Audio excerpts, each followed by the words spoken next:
আসসালামু আলাইকুম। আজকে আমি রান্না করব সামুদ্রিক কোরাল মাছ। মাছটা অনেক বড় ছিল। এটা 2 কেজি ওজনের একটা কোরাল মাছ ছিল। মাছটাকে আমি প্রথমেই সুন্দর করে ধুয়ে নিয়েছি। এখানে কড়াইতে অল্প তেলে একটু পেঁয়াজ, 4টা মতো পেঁয়াজ, 5-6টা কাঁচামরিচ দিয়ে আমি একটু ব্রাউন করে নিব।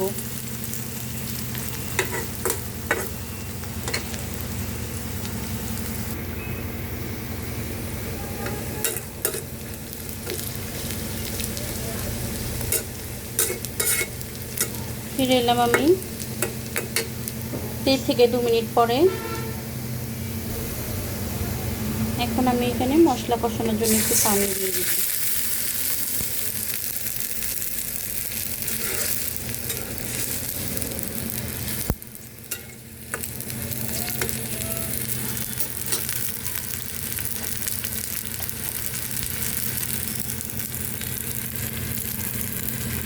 দিয়ে দিলাম পরিমাণ মতো লবণ, দিয়ে দিলাম রসুন বাটা, আদা বাটা 1 চা চামচ, রসুন বাটা 1 চা চামচ,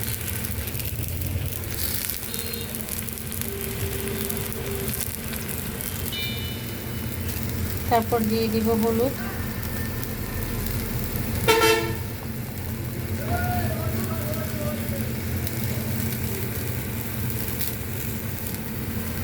ধনিয়া, খুবই সামান্য মরিচ এবং জিরা।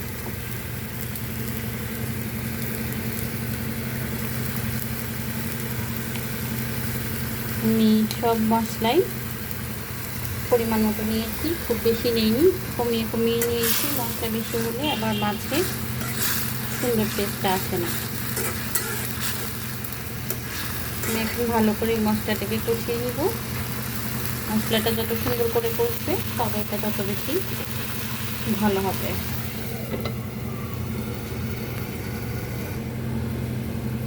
ফিরে এলাম 2 মিনিট পরে।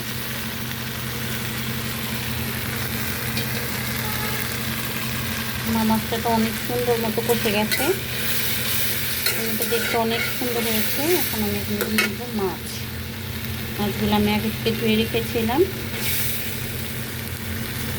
কোরাল মাছটা খেতে অনেক ভালো, সামুদ্রিক মাছ, অনেক টেস্ট।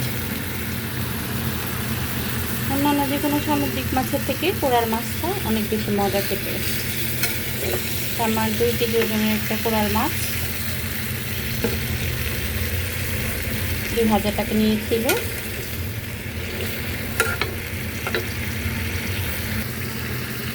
নেড়ে ছেড়ে মশলাটা মিশিয়ে দিয়েছি।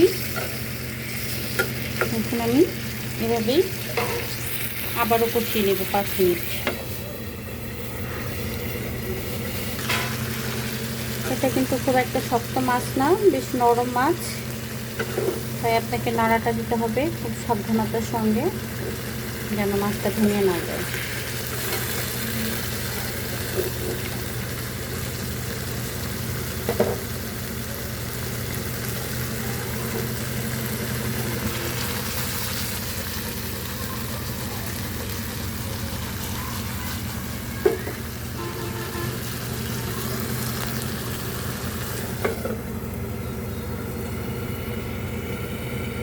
আমি এটাকে ফুল হিটে রান্না করব, জাল কমিয়ে রান্না করব না, তাতে মাছটা আরও বেশি ভেঙে যাবে এবং খেতে ভালো লাগবে না।